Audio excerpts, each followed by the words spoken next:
When Emily Carter first saw the old house on Willow Lane, she did not see a haunted house. She saw a second chance. The house stood at the end of a quiet street in a small Vermont town, surrounded by tall maple trees and a garden that had forgotten how to bloom. Its white paint had faded to grey, the wooden porch leaned slightly to one side, and ivy covered part of the brick chimney. It had been empty for nearly 12 years. That was the reason Emily could afford it. At 28, she had grown tired of crowded apartments, noisy streets, and memories that followed her everywhere. She wanted a quiet place where she could begin again. When the realtor showed her the old house, Emily immediately felt something she could not explain. It felt peaceful. "This house has been here for a long time," the realtor said as she handed Emily the keys. "Longer than anyone in town remembers." Emily smiled. "Then I guess it has a lot of stories." The realtor looked toward the upstairs window. "Yes," she whispered, "it does." Emily moved in on a rainy Saturday afternoon. By sunset, only a few boxes had been unpacked. She made a cup of tea, lit a small lamp beside the fireplace, and sat quietly while rain touched the windows. For the first time in months, Emily felt calm. Then, exactly at midnight, the house clock began to ring. 1, 2, 3. The sound came from the hallway. Emily slowly opened her bedroom door and looked outside. 4, 5, 6. She walked toward the sound. An enormous wooden clock stood against the hallway wall. Its glass was cloudy with age, and the brass details had turned dark. Emily opened the little wooden door and stared inside. There were no batteries. There was no winding key. Yet the pendulum was moving. 7, 8, 9. Emily stopped breathing for a moment. 10, 11, 12. Then the clock suddenly stopped. Emily stood there in silence. "That's impossible," she whispered. She returned to bed, telling herself there had to be a simple explanation.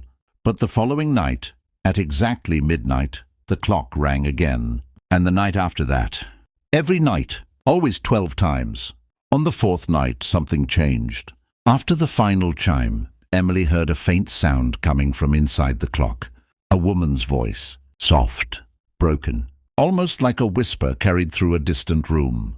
"Please don't let him forget me." Emily froze. The house became completely silent. She slowly walked toward the clock and placed her hand against its cold wooden frame. For some reason, tears filled her eyes. She did not know who the woman was. She did not know who he was. But deep inside, Emily felt something she could not explain. The old house was not trying to frighten her. It was trying to tell her something. And for the first time, Emily wondered what kind of love could survive inside an abandoned house for 12 years. The next morning, Emily woke to pale sunlight slipping through the curtains. For a few moments, she forgot about the voice. Then she remembered, "Please don't let him forget me."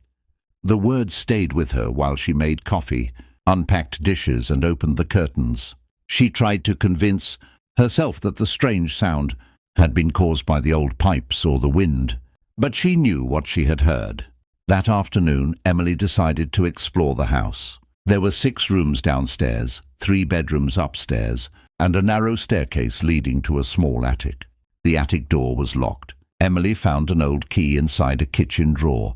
When she opened the door, a wave of cold air touched her face. Dust floated through the sunlight coming from a tiny round window. Old furniture, boxes, books, and faded paintings were scattered across the wooden floor. Emily slowly walked inside. She wasn't looking for anything specific. Then she noticed a small wooden box beneath an old blanket. Inside were letters, dozens of them. Most were yellow with age, tied together with a blue ribbon. Emily picked up the first letter. The name on the envelope was Eleanor. The letter was addressed to someone named Thomas. Emily sat on the floor and began reading. "My dearest Thomas, if you are reading this, then perhaps you have finally found the courage to come home. I have waited for you every evening by the old clock. I still believe that promises matter, even when years pass." Emily's heart began to beat faster. She opened another letter. "Thomas, they say you should forget me. They say we were too young, and that life will take us somewhere else. But I cannot forget the night you promised me something beneath the maple tree." Emily looked toward the attic window. There was a large maple tree outside. Its branches stretched across the garden. Emily continued reading. The letters told the story of Eleanor and Thomas, two young people who had fallen deeply in love many years ago. They had planned to leave the town together, but Thomas never came. Eleanor waited. One day became 1 week. 1 week became 1 year. Still, she kept writing to him. The final letter was different. There was no envelope, only a single sentence written on folded paper. "I will wait until the clock stops." Emily stared at the words. Suddenly she heard a noise downstairs, a slow wooden creak. She hurried out of the attic. The next morning, Emily could not stop thinking about the voice she had heard. "I'm sorry, Eleanor." It had sounded old, tired, and full of regret. She returned to the library and asked the librarian about Thomas Reed. After searching through several dusty records, the librarian finally found an old photograph. "This is him," she said. Emily looked at the photograph. Thomas was young, perhaps 22. He had dark hair, kind eyes, and a quiet smile. Beside him stood Eleanor. They looked happy. On the back of the photograph, someone had written, October 17th, 1964, the day we promised forever. Emily felt a lump in her throat. She asked, what happened to them?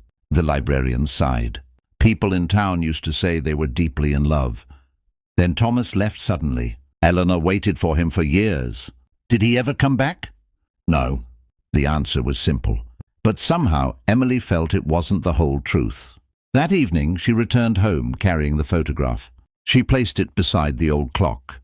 At midnight the clock began to ring, but before it reached 12, Emily noticed something strange. The minute hand stopped at 11:59. She stared at it. Then the clock's wooden door slowly opened by itself. Inside was a small folded piece of paper. Emily carefully removed it. There were only a few words. Eleanor, if you ever find this, please know that I tried to come home. Emily's hands trembled. She read it again. Then she noticed a date written underneath. November 3, 1964, only 17 days after Thomas disappeared. Emily suddenly understood why the story had always felt incomplete.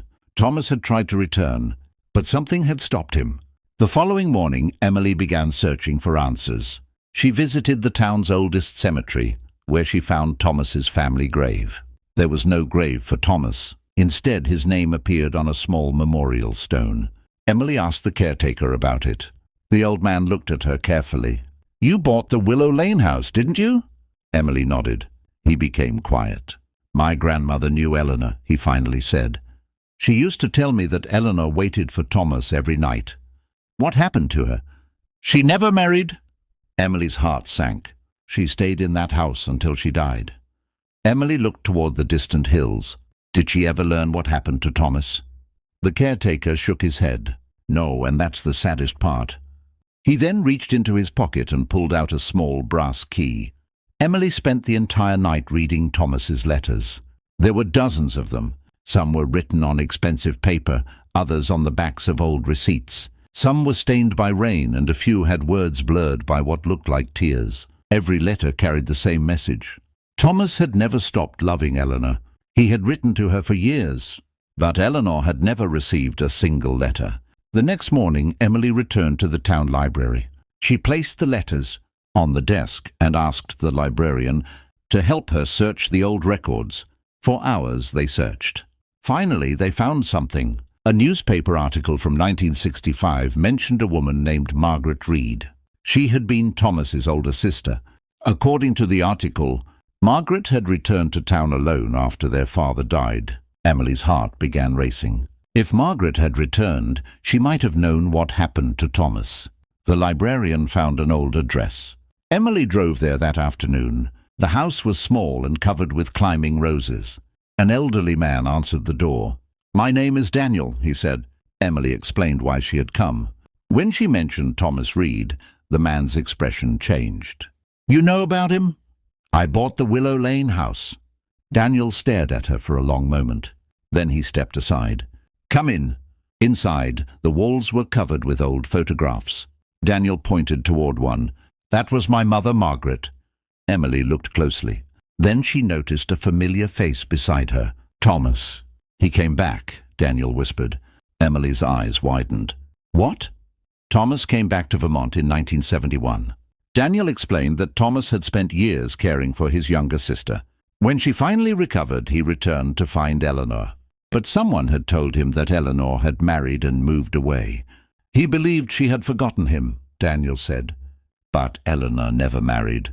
I know. Emily felt tears rise in her eyes. Who told him she had? Daniel looked down. My grandmother. Emily stared at him. Why? Daniel hesitated. Because she thought Eleanor was destroying her future by waiting for Thomas. She wanted Eleanor to move on. Emily could barely speak. So she lied? Yes. The truth felt crueler than anything Emily had imagined. Two people had spent decades believing they had been abandoned. Neither had known the other was waiting. Daniel went into another room and returned with a small wooden box. My grandmother left this behind. Inside was an old photograph and a letter. The letter was addressed to Eleanor. Daniel handed it to Emily. Emily opened it carefully. Eleanor, I was wrong. Thomas did return. He came to the house in 1971, but I told him you had married. The door that opened belonged to a small room at the end of the hallway. Emily had never noticed it before. She stepped inside. Moonlight entered through a narrow window, revealing an old wooden desk, a chair, and several boxes covered with dust. On the wall hung a faded photograph of Eleanor, standing beneath the large maple tree in the garden. Emily stared at it. Then she noticed something written on the back, where our promise began. The next morning, Emily walked outside. The maple tree was enormous now, its branches spreading over half the garden. She searched around its roots until her fingers touched something hard beneath the soil. It was a small metal box. Inside was a silver locket and one final letter. The handwriting belonged to Eleanor. Emily unfolded it carefully. My dearest Thomas, if these words are ever found, then perhaps time has finally decided to tell our story. I waited for you. Not because I believed you would certainly return, but because loving you was the most honest thing my heart ever knew. People told me to forget. I tried, but some memories do not disappear. They simply become quiet. Every October 17, I came to this tree. I remembered the night you promised that, no matter where life took us, we would find our way back to each other. Perhaps we failed, perhaps we were simply unlucky, but I never believed our love was a mistake. If you are reading this, Thomas, I hope you found peace. And if you never came back, I hope you knew that somewhere. Someone loved you until the very end. Emily pressed the letter against her chest. She sat beneath the maple tree and cried. For years she had believed that love stories always ended with people finding their way back to each other. But Eleanor and Thomas had not.